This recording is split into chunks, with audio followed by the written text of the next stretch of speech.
ayun guys, nabalitaan ko nandito si Purple Rider. Kung kilala niyo siya, siya si tatay na naka-Yamaha na lahat ng parts ng motor niya is purple. So hanapin natin siya dito sa Mototown. So since natutuwa ako kay tatay, gusto ko siyang bigyan nitong ating mobile sitter. Nakita ko na siya.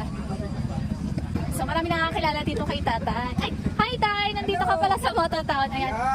Hi! Ayan si Purple Rider. Ayan si tatay, di ba? Lumaragarin pa yan sa kalsada.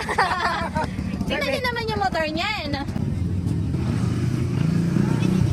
So sa mga hindi nakakaalam, ilang taon na po kayo? 75 years old lang naman ako. Lang. Bumibanking pa yan sa Marilake. Sila, Wala siya bumibanking sila. Tuhod ang nakasayad. Ako ulo. Oh, di ba? Saan ka pa? So, since natutuwa ako kay tatay, siya yung napili kong bigyan nitong